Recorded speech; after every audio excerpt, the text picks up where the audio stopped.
ಚಿತ್ರದುರ್ಗದ ಹಿರಿಯೂರು ಬಳಿ ನಡೆದಂತಹ ಬಸ್ ಅಗ್ನಿ ದುರಂತ ಏನಿದೆ ಇದರಲ್ಲಿ ಗಾಯಗೊಂಡಂತಹ ನಾಲ್ವರು ಬೆಂಗಳೂರಿನ ವಿಕ್ಟೋರಿಯಾ ಆಸ್ಪತ್ರೆಗೆ ಬಂದಿದ್ರು. ವಿಕ್ಟೋರಿಯಾ ಆಸ್ಪತ್ರೆಯ ಬರ್ನಿಂಗ್ ವಾರ್ಡ್ನಲ್ಲಿ ಅವರು ಚಿಕಿತ್ಸೆಯನ್ನ ಸದ್ಯಕ್ಕೆ ಪಡಿತಾ ಇದ್ದಾರೆ. ಒಟ್ಟು ನಿನ್ನೆ ಬೆಳಿಗ್ಗೆ 4 ಜನ ಬಸ್ ಆಕ್ಸಿಡೆಂಟ್ ಅಲ್ಲಿ ಏನು ಸುಟ್ಟು ಗಾಯಗಳಿಂದ ಬಳಲ್ತಾ ಇದ್ರು. ಆ 4 ಜನ ಗಾಯಾಳುಗಳು ವಿಕ್ಟೋರಿಯಾ ಆಸ್ಪತ್ರೆಗೆ ಬಂದಿರುವಂತದ್ದು. ಒಟ್ಟು 4 ಜನರ ಗಾಯಾಳುಗಳಿಗೆ ಚಿಕಿತ್ಸೆಯನ್ನ ಕೊಡ್ಲಾಗ್ತಾ ಇದೆ. ಈ ಪೈಕಿ ಒಬ್ಬ ಡಿಸ್ಚಾರ್ಜ್ ಆಗಿರುವಂತದ್ದು ಕಿರಣ್ ಪಾಲ್ ಅಂತ ಹೇಳಿ. ಅವರಿಗೆ ಅಂತಹ ಸುಟ್ಟ ಗಾಯಗಳ ಆಗಿರಲಿಲ್ಲ. ಇನ್ನು ಉಳಿದಂತಹ 3 ಜನರಿಗೆ ಇದೇ ಬರ್ನಿಂಗ್ ವಾರ್ಡ್ ನಲ್ಲಿ ಚಿಕಿತ್ಸೆಯನ್ನ ಮುಂದುವರಿಸಲಾಗಿರುವಂತದ್ದು. ಅಂದ್ರೆ ಪ್ರಮುಖವಾಗಿ ಮಂಜುನಾಥ್, ದೇವಿಕಾ ಹಾಗೆ ಕೀರ್ತನ ಇವರಿಗೆ ಬರ್ನಿಂಗ್ ವಾರ್ಡ್ ನಲ್ಲಿ ಚಿಕಿತ್ಸೆಯನ್ನ ಮುಂದುವರಿಸಲಾಗಿದೆ.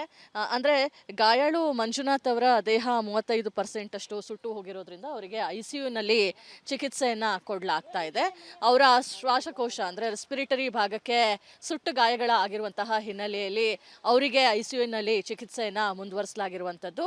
ಅವರಿಗೆ ಮತ್ತಷ್ಟು ದಿನಗಳ ಕಾಲ ಚಿಕಿತ್ಸೆಯನ್ನ ಕೊಡಬೇಕಾದಂತಹ ಅಗತ್ಯ ಇದೆ ಅಂತ ಹೇಳಿ ನಮಗೆ ಮೂಲಗಳಿಂದ ಮಾಹಿತಿ ಕೂಡ ಸಿಕ್ಕಿದೆ. ಇನ್ನು ಮತ್ತೆ ಉಳಿದಂತಹ ಕೀರ್ತನ ಮತ್ತೆ ದೇವಿಕಾ ಇವರಿಗೆ ಕೇವಲ 3-5%, ಒಬ್ಬರಿಗೆ 3% ಮತ್ತೊಬ್ಬರಿಗೆ 5% ಅಷ್ಟು ಸುಟ್ಟ ಗಾಯಗಳಾಗಿರುವಂತದ್ದು. ಹೀಗಾಗಿ ಅವರಿಗೆ ಯಾವುದೇ ರೀತಿಯಾಗಿ ಚಿಕಿತ್ಸೆಯ ಅಗತ್ಯ ಇಲ್ಲ, ಅಂದ್ರೆ ಮುಂದುವರೆದಂತಹ ಚಿಕಿತ್ಸೆ ಅಗತ್ಯ ಇಲ್ಲ. On daily basis OPD basis ಅಲ್ಲಿ ಬಂದು ಅವರು ಚಿಕಿತ್ಸೆಯನ್ನ ಪಡಿಬಹುದು ಅಂತ ಹೇಳಿ ಮಾಹಿತಿ ಕೂಡ ಸಿಕ್ಕಿರುವಂತದ್ದು. ಸೊ ಅವರಿಗೆ ಬಿಡ್ತೀವಿ ನಾವು ಚಿಕಿತ್ಸೆನ ಯಾವ ರೀತಿಯಾಗಿ, ಅಂದ್ರೆ OPD ಅಲ್ಲಿ ಬಂದು ಚಿಕಿತ್ಸೆಯನ್ನ ತಗೊಂಡು ಡ್ರೆಸ್ಸಿಂಗ್ನ ಮಾಡಿಸ್ಕೊಂಡು ಹೋದ್ರೆ ಸಾಕಾಗುತ್ತೆ ಅಂತ ಹೇಳಿ. ಸೊ ಆ ಡಿಸಿಷನ್ನು ಇನ್ನು ಸ್ವಲ್ಪ ಹೊತ್ತಿನಲ್ಲಿ ತಗೊಳ್ತೀವಿ ಅನ್ನೋ ಒಂದು ಮಾಹಿತಿ ಕೂಡ ಸಿಗ್ತಾ ಇದೆ. ಒಟ್ಟಿನಲ್ಲಿ 3 ಗಾಯಾಳುಗಳಿಗೆ ವಿಕ್ಟೋರಿಯಾ ಆಸ್ಪತ್ರೆಯ ಬರ್ನಿಂಗ್ ವಾರ್ಡ್ನಲ್ಲಿ ಚಿಕಿತ್ಸೆ ಮುಂದುವರೆದಿರುವಂಥದ್ದು. ಮತ್ತೊಬ್ಬರು ಗಾಯಾಳು ಕಿರಣ್ ಪಾಲ್ ಅವರು ಡಿಸ್ಚಾರ್ಜ್ ಆಗಿ ಮನೆಗೆ ತೆರಳಿದ್ದಾರೆ. ಕ್ಯಾಮ್ರಾ ಪರ್ಸನ್ ಮಂಜು ದೇವನಹಳ್ಳಿ ಜೊತೆ ದೀಪ್ತಿ ತೋಳ್ಪಡಿ, ರಿಪಬ್ಲಿಕ್ ಕನ್ನಡ, ಬೆಂಗಳೂರು. ಚಿತ್ರದುರ್ಗದ ಹಿರಿಯೂರು ಬಳಿ ನಡೆದಂತಹ ಬಸ್ ಅಗ್ನಿ ದುರಂತ ಏನಿದೆ ಇದರಲ್ಲಿ ಗಾಯಗೊಂಡಂತಹ 4 ಬೆಂಗಳೂರಿನ ವಿಕ್ಟೋರಿಯಾ ಆಸ್ಪತ್ರೆಗೆ ಬಂದಿದ್ರು. ವಿಕ್ಟೋರಿಯಾ ಆಸ್ಪತ್ರೆಯ ಬರ್ನಿಂಗ್ ವಾರ್ಡ್ನಲ್ಲಿ ಅವರು ಚಿಕಿತ್ಸೆಯನ್ನ ಸದ್ಯಕ್ಕೆ ಪಡಿತಾ ಇದ್ದಾರೆ. ಒಟ್ಟು ನಿನ್ನೆ ಬೆಳಿಗ್ಗೆ 4 ಜನ ಬಸ್ ಆಕ್ಸಿಡೆಂಟ್ ಅಲ್ಲಿ ಏನು ಸುಟ್ಟು ಗಾಯಗಳಿಂದ ಬಳಲ್ತಾ ಇದ್ರು. ಆ 4 ಜನ ಗಾಯಾಳುಗಳು ವಿಕ್ಟೋರಿಯಾ ಆಸ್ಪತ್ರೆಗೆ ಬಂದಿರುವಂತದ್ದು. ಒಟ್ಟು 4 ಜನರ ಗಾಯಾಳುಗಳಿಗೆ ಚಿಕಿತ್ಸೆಯನ್ನ ಕೊಡ್ಲಾಗ್ತಾ ಇದೆ. ಈ ಪೈಕಿ ಒಬ್ಬ ಡಿಸ್ಚಾರ್ಜ್ ಆಗಿರುವಂತದ್ದು ಕಿರಣ್ ಪಾಲ್ ಅಂತ ಹೇಳಿ. ಅವರಿಗೆ ಅಂತಹ ಸುಟ್ಟ ಗಾಯಗಳ ಆಗಿರಲಿಲ್ಲ. ಇನ್ನು ಉಳಿದಂತಹ 3 ಜನರಿಗೆ ಇದೇ ಬರ್ನಿಂಗ್ ವಾರ್ಡ್ ನಲ್ಲಿ ಚಿಕಿತ್ಸೆಯನ್ನ ಮುಂದುವರಿಸಲಾಗಿರುವಂತದ್ದು. ಅಂದ್ರೆ ಪ್ರಮುಖವಾಗಿ ಮಂಜುನಾಥ್, ದೇವಿಕಾ ಹಾಗೆ ಕೀರ್ತನ ಇವರಿಗೆ ಬರ್ನಿಂಗ್ ವಾರ್ಡ್ ನಲ್ಲಿ ಚಿಕಿತ್ಸೆಯನ್ನ ಮುಂದುವರಿಸಲಾಗಿದೆ. ಅಂದ್ರೆ ಗಾಯಾಳು ಮಂಜುನಾಥ್ ಅವರ ದೇಹ 35% ಅಷ್ಟು ಸುಟ್ಟು ಹೋಗಿರೋದ್ರಿಂದ ಅವರಿಗೆ ಐಸಿಯುನಲ್ಲಿ ಚಿಕಿತ್ಸೆಯನ್ನ ಕೊಡ್ಲಾಗ್ತಾ ಇದೆ. ಅವರ ಶ್ವಾಸಕೋಶ ಅಂದ್ರೆ ರೆಸ್ಪಿರೇಟರಿ ಭಾಗಕ್ಕೆ ಸುಟ್ಟು ಗಾಯಗಳ ಆಗಿರುವಂತಹ ಹಿನ್ನೆಲೆಯಲ್ಲಿ ಅವರಿಗೆ ಐಸಿಯುನಲ್ಲಿ ಚಿಕಿತ್ಸೆಯನ್ನ ಮುಂದುವರಿಸಲಾಗಿರುವಂತದ್ದು. ಅವರಿಗೆ ಮತ್ತಷ್ಟು ದಿನಗಳ ಕಾಲ ಚಿಕಿತ್ಸೆಯನ್ನ ಕೊಡಬೇಕಾದಂತಹ ಅಗತ್ಯ ಇದೆ ಅಂತ ಹೇಳಿ ನಮಗೆ ಮೂಲಗಳಿಂದ ಮಾಹಿತಿ ಕೂಡ ಸಿಕ್ಕಿದೆ. ಇನ್ನು ಮತ್ತೆ ಉಳಿದಂತಹ ಕೀರ್ತನ ಮತ್ತೆ ದೇವಿಕಾ ಇವರಿಗೆ ಕೇವಲ 3-5%, ಒಬ್ಬರಿಗೆ 3% ಮತ್ತೊಬ್ಬರಿಗೆ 5% ಅಷ್ಟು ಸುಟ್ಟ ಗಾಯಗಳಾಗಿರುವಂತದ್ದು. ಹೀಗಾಗಿ ಅವರಿಗೆ ಯಾವುದೇ ರೀತಿಯಾಗಿ ಚಿಕಿತ್ಸೆಯ ಅಗತ್ಯ ಇಲ್ಲ, ಅಂದ್ರೆ ಮುಂದುವರೆದಂತಹ ಚಿಕಿತ್ಸೆ ಅಗತ್ಯ ಇಲ್ಲ. On daily basis OPD basis ಅಲ್ಲಿ ಬಂದು ಅವರು ಚಿಕಿತ್ಸೆಯನ್ನ ಪಡಿಬಹುದು ಅಂತ ಹೇಳಿ ಮಾಹಿತಿ ಕೂಡ ಸಿಕ್ಕಿರುವಂತದ್ದು. ಸೊ ಅವರಿಗೆ ಬಿಡ್ತೀವಿ ನಾವು ಚಿಕಿತ್ಸೆನ ಯಾವ ರೀತಿಯಾಗಿ, ಅಂದ್ರೆ OPD ಅಲ್ಲಿ ಬಂದು ಚಿಕಿತ್ಸೆಯನ್ನ ತಗೊಂಡು ಡ್ರೆಸ್ಸಿಂಗ್ನ ಮಾಡಿಸ್ಕೊಂಡು ಹೋದ್ರೆ ಸಾಕಾಗುತ್ತೆ ಅಂತ ಹೇಳಿ. ಸೊ ಆ ಡಿಸಿಷನ್ನು ಇನ್ನು ಸ್ವಲ್ಪ ಹೊತ್ತಿನಲ್ಲಿ ತಗೊಳ್ತೀವಿ ಅನ್ನೋ ಒಂದು ಮಾಹಿತಿ ಕೂಡ ಸಿಗ್ತಾ ಇದೆ. ಒಟ್ಟಿನಲ್ಲಿ 3 ಗಾಯಾಳುಗಳಿಗೆ ವಿಕ್ಟೋರಿಯಾ ಆಸ್ಪತ್ರೆಯ ಬರ್ನಿಂಗ್ ವಾರ್ಡ್ನಲ್ಲಿ ಚಿಕಿತ್ಸೆ ಮುಂದುವರೆದಿರುವಂಥದ್ದು. ಮತ್ತೊಬ್ಬರು ಗಾಯಾಳು ಕಿರಣ್ ಪಾಲ್ ಅವರು ಡಿಸ್ಚಾರ್ಜ್ ಆಗಿ ಮನೆಗೆ ತೆರಳಿದ್ದಾರೆ. ಕ್ಯಾಮ್ರಾ ಪರ್ಸನ್ ಮಂಜು ದೇವನಹಳ್ಳಿ ಜೊತೆ ದೀಪ್ತಿ ತೋಳ್ಪಡಿ, ರಿಪಬ್ಲಿಕ್ ಕನ್ನಡ, ಬೆಂಗಳೂರು. ಚಿತ್ರದುರ್ಗದ ಹಿರಿಯೂರು ಬಳಿ ನಡೆದಂತಹ ಬಸ್ ಅಗ್ನಿ ದುರಂತ ಏನಿದೆ ಇದರಲ್ಲಿ ಗಾಯಗೊಂಡಂತಹ 4 ಬೆಂಗಳೂರಿನ ವಿಕ್ಟೋರಿಯಾ ಆಸ್ಪತ್ರೆಗೆ ಬಂದಿದ್ರು. ವಿಕ್ಟೋರಿಯಾ ಆಸ್ಪತ್ರೆಯ ಬರ್ನಿಂಗ್ ವಾರ್ಡ್ನಲ್ಲಿ ಅವರು ಚಿಕಿತ್ಸೆಯನ್ನ ಸದ್ಯಕ್ಕೆ ಪಡಿತಾ ಇದ್ದಾರೆ. ಒಟ್ಟು ನಿನ್ನೆ ಬೆಳಿಗ್ಗೆ 4 ಜನ ಬಸ್ ಆಕ್ಸಿಡೆಂಟ್ ಅಲ್ಲಿ ಏನು ಸುಟ್ಟು ಗಾಯಗಳಿಂದ ಬಳಲ್ತಾ ಇದ್ರು. ಆ 4 ಜನ ಗಾಯಾಳುಗಳು ವಿಕ್ಟೋರಿಯಾ ಆಸ್ಪತ್ರೆಗೆ ಬಂದಿರುವಂತದ್ದು. ಒಟ್ಟು 4 ಜನರ ಗಾಯಾಳುಗಳಿಗೆ ಚಿಕಿತ್ಸೆ ಚಿಕಿತ್ಸೆಯನ್ನ ಕೊಡ್ಲಾಗ್ತಾ ಇದೆ. ಈ ಪೈಕಿ ಒಬ್ಬ ಡಿಸ್ಚಾರ್ಜ್ ಆಗಿರುವಂಥದ್ದು ಕಿರಣ್ ಪಾಲ್ ಅಂತ ಹೇಳಿ. ಅವರಿಗೆ ಅಂತಹ ಸುಟ್ಟ ಗಾಯಗಳ ಆಗಿರಲಿಲ್ಲ. ಇನ್ನು ಉಳಿದಂತಹ 3 ಜನರಿಗೆ ಇದೇ ಬರ್ನಿಂಗ್ ವಾರ್ಡ್ನಲ್ಲಿ ಚಿಕಿತ್ಸೆಯನ್ನ ಮುಂದುವರಿಸಲಾಗಿರುವಂಥದ್ದು. ಅಂದರೆ ಪ್ರಮುಖವಾಗಿ ಮಂಜುನಾಥ್, ದೇವಿಕಾ ಹಾಗೆ ಕೀರ್ತನ ಇವರಿಗೆ ಬರ್ನಿಂಗ್ ವಾರ್ಡ್ನಲ್ಲಿ ಚಿಕಿತ್ಸೆಯನ್ನ ಮುಂದುವರಿಸಲಾಗಿದೆ. ಅಂದರೆ ಗಾಯಾಳು ಮಂಜುನಾಥ್ ಅವರ ದೇಹ 35% ಅಷ್ಟು ಸುಟ್ಟು ಹೋಗಿರೋದ್ರಿಂದ ಅವರಿಗೆ ಐಸಿಯುನಲ್ಲಿ ಚಿಕಿತ್ಸೆಯನ್ನ ಕೊಡಲಾಗ್ತಾ ಇದೆ.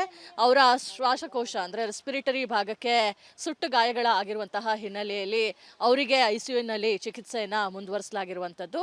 ಅವರಿಗೆ ಮತ್ತಷ್ಟು ದಿನಗಳ ಕಾಲ ಚಿಕಿತ್ಸೆಯನ್ನ ಕೊಡಬೇಕಾದಂತಹ ಅಗತ್ಯ ಇದೆ ಅಂತ ಹೇಳಿ ನಮಗೆ ಮೂಲಗಳಿಂದ ಮಾಹಿತಿ ಕೂಡ ಸಿಕ್ಕಿದೆ. ಇನ್ನು ಮತ್ತೆ ಉಳಿದಂತಹ ಕೀರ್ತನ ಮತ್ತೆ ದೇವಿಕಾ ಇವರಿಗೆ ಕೇವಲ 3-5%, ಒಬ್ಬರಿಗೆ 3% ಮತ್ತೊಬ್ಬರಿಗೆ 5% ಅಷ್ಟು ಸುಟ್ಟ ಗಾಯಗಳಾಗಿರುವಂಥದ್ದು. ಹೀಗಾಗಿ ಅವರಿಗೆ ಯಾವುದೇ ರೀತಿಯಾಗಿ ಚಿಕಿತ್ಸೆಯ ಅಗತ್ಯ ಇಲ್ಲ, ಅಂದರೆ ಮುಂದುವರೆದಂತಹ ಚಿಕಿತ್ಸೆ ಅಗತ್ಯ ಇಲ್ಲ.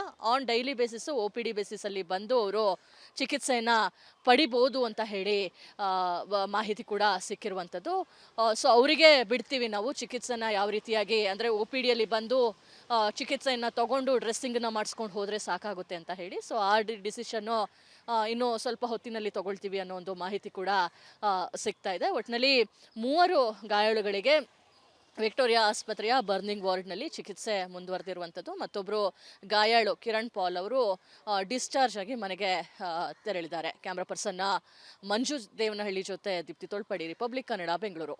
ಚಿತ್ರದುರ್ಗದ ಹಿರಿಯೂರು ಬಳಿ ನಡೆದಂತಹ ಬಸ್ ಅಗ್ನಿ ದುರಂತ ಏನಿದೆ, ಇದರಲ್ಲಿ ಗಾಯಗೊಂಡಂತಹ 4 ಬೆಂಗಳೂರಿನ ವಿಕ್ಟೋರಿಯಾ ಆಸ್ಪತ್ರೆಗೆ ಬಂದಿದ್ರು. ವಿಕ್ಟೋರಿಯಾ ಆಸ್ಪತ್ರೆಯ ಬರ್ನಿಂಗ್ ವಾರ್ಡ್ನಲ್ಲಿ ಅವರು ಚಿಕಿತ್ಸೆಯನ್ನು ಸದ್ಯಕ್ಕೆ ಪಡಿತಾ ಇದ್ದಾರೆ. ಒಟ್ಟು ನಿನ್ನೆ ಬೆಳಿಗ್ಗೆ 4 ಜನ ಬಸ್ ಆಕ್ಸಿಡೆಂಟಲ್ಲಿ ಏನು ಸುಟ್ಟು ಗಾಯಗಳಿಂದ ಬಳಲ್ತಾ ಇದ್ರು. ಆ 4 ಜನ ಗಾಯಾಳುಗಳು ವಿಕ್ಟೋರಿಯಾ ಆಸ್ಪತ್ರೆಗೆ ಬಂದಿರುವಂಥದ್ದು. ಒಟ್ಟು 4 ಜನರ ಗಾಯಾಳುಗಳಿಗೆ ಚಿಕಿತ್ಸೆಯನ್ನ ಕೊಡ್ಲಾಗ್ತಾ ಇದೆ. ಈ ಪೈಕಿ ಒಬ್ಬ ಡಿಸ್ಚಾರ್ಜ್ ಆಗಿರುವಂಥದ್ದು ಕಿರಣ್ ಪಾಲ್ ಅಂತ ಹೇಳಿ. ಅವರಿಗೆ ಅಂತಹ ಸುಟ್ಟ ಗಾಯಗಳ ಆಗಿರಲಿಲ್ಲ. ಇನ್ನು ಉಳಿದಂತಹ 3 ಜನರಿಗೆ ಇದೇ ಬರ್ನಿಂಗ್ ವಾರ್ಡ್ನಲ್ಲಿ ಚಿಕಿತ್ಸೆಯನ್ನ ಮುಂದುವರಿಸಲಾಗಿರುವಂಥದ್ದು. ಅಂದರೆ ಪ್ರಮುಖವಾಗಿ ಮಂಜುನಾಥ್, ದೇವಿಕಾ ಹಾಗೆ ಕೀರ್ತನ ಇವರಿಗೆ ಬರ್ನಿಂಗ್ ವಾರ್ಡ್ನಲ್ಲಿ ಚಿಕಿತ್ಸೆಯನ್ನ ಮುಂದುವರಿಸಲಾಗಿದೆ. ಅಂದರೆ ಗಾಯಾಳು ಮಂಜುನಾಥ್ ಅವರ ದೇಹ 35% ಅಷ್ಟು ಸುಟ್ಟು ಹೋಗಿರೋದ್ರಿಂದ ಅವರಿಗೆ ಐಸಿಯುನಲ್ಲಿ ಚಿಕಿತ್ಸೆಯನ್ನ ಕೊಡಲಾಗ್ತಾ ಇದೆ. ಅವರ ಶ್ವಾಸಕೋಶ ಅಂದರೆ ರೆಸ್ಪಿರೇಟರಿ ಭಾಗಕ್ಕೆ ಸುಟ್ಟು ಗಾಯಗಳ ಆಗಿರುವಂತಹ ಹಿನ್ನೆಲೆಯಲ್ಲಿ ಅವರಿಗೆ ಐಸಿಯುನಲ್ಲಿ ಚಿಕಿತ್ಸೆಯನ್ನ ಮುಂದುವರಿಸಲಾಗಿರುವಂಥದ್ದು.